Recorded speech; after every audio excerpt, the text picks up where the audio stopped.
ocean captures you in its net of wonder, you're stuck in it forever. It's right along the lines of how some of us feel when we see the ocean. It's a forever interest, it's a forever wonder, and it's a forever imagination.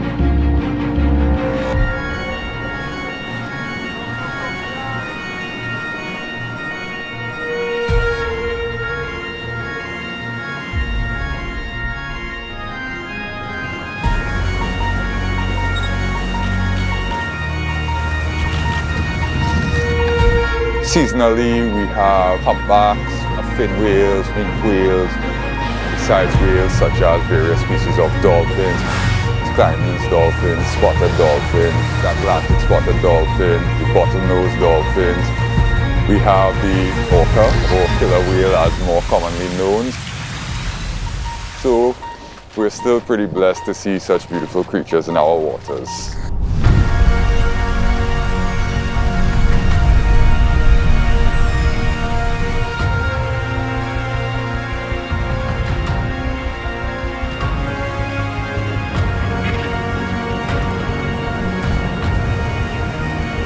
We have migratory species and we have resident species such as the ones we are studying right now, which are the sperm whales, Physeter macrocephalus.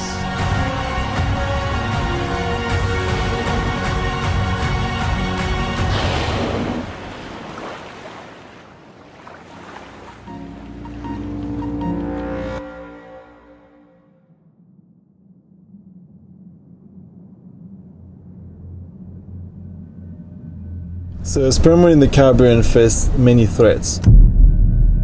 We found them entangled in fats, for example, fish aggregating device. The other threats could be also ship strikes. Boats are going really fast and sometimes they're really big, but they cannot avoid them, especially when they're sleeping, for example. Another problem that people don't think about, it's the noise pollution. And if you think of how the environment is in the deep water, it's all black. So they're not going to use the eyes, they're going to use the sound. So if you have a ship coming just next to you, you can only hear the propeller. Even if it's from the surface, the sounds can propagate really, really far in the ocean. Plastic pollution, whale watching activity when there's like too much harassment, or maybe actually the hunting could be major threats too in the Caribbean. Sperm whales don't know any barrier, any frontier between different islands. They're going to move across to different islands, and if it's only one island protecting them, there's no solution for that. It's not going to work.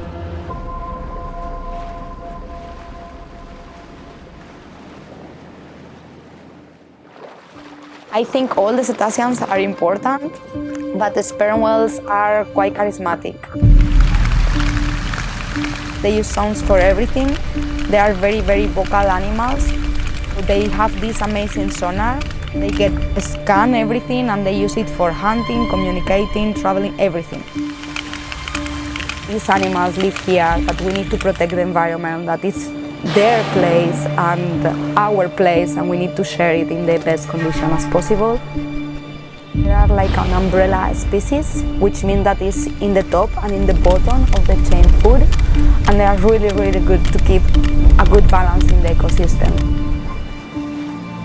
Imagine the foundation of a house. Imagine each species as a brick in that foundation. Removing any of those bricks will weaken the foundation of that house and it all comes crashing down after a while. So we do not know per se what would the sperm whales be replaced by in the ecosystem if they are removed.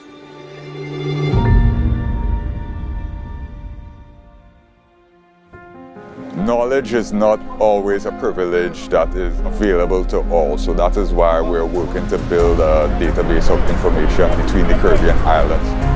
We can be more efficient at our conservation efforts between the islands. The goal of CCS is to coordinate the cooperation between all the different islands to actually take action to protect the marine mammals. The goal of the expedition is to first know the distribution of the sperm whale clan, because sperm whales speak different languages. So we need to know which clan of sperm whale is where how many sperm whales we have, and where are also all the different cetaceans. When you are trying to do anything about conservation, it's like how many animals are there? And then we need to get some numbers, because if you want to know how well a population is doing, if it's growing, if it's decreasing, so it's very important to know how many there are.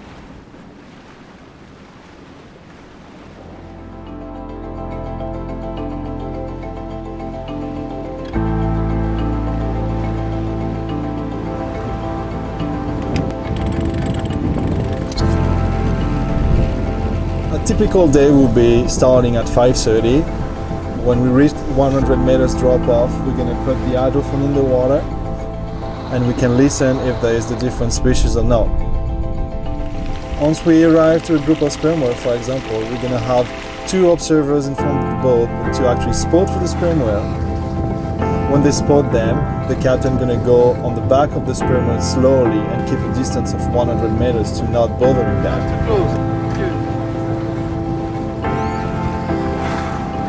Have 2 other people than the observer take picture of the fluke to get the identity of the sperm whale.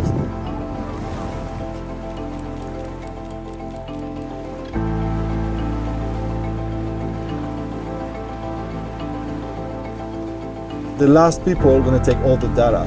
We get an application and we're going to record everything. Thanks to the hydrophone, we can also work at night, because sperm whales use mainly the sound and we can listen to them during the night.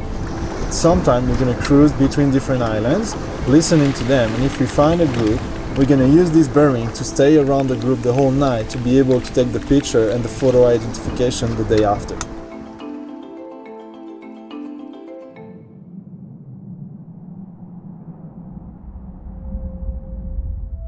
I think as research, our best is to put some effort in a good communication and reach the people around so we can sensibilize and make them aware. Because when you know something, it's easy to protect them and to try to get people engaged. In 4 expeditions, we've been exploring 13 islands and we've been recording 2,900 cetaceans individual in the different islands. We got really rare species like the pygmy killer whale, nice observation like hunters around dolphin, not actually hunting them but looking for other species around. This is also the first time that we got the recording of orca, the sound recording plus the photo identification in the Martinique. But if you think about the timeline and the area that we're covering, it's just like flashing really quickly with a flashlight.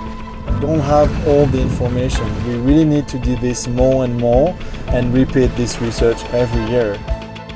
I think we have actually more information on what's happening on the moon than what's happening on the bottom of the ocean.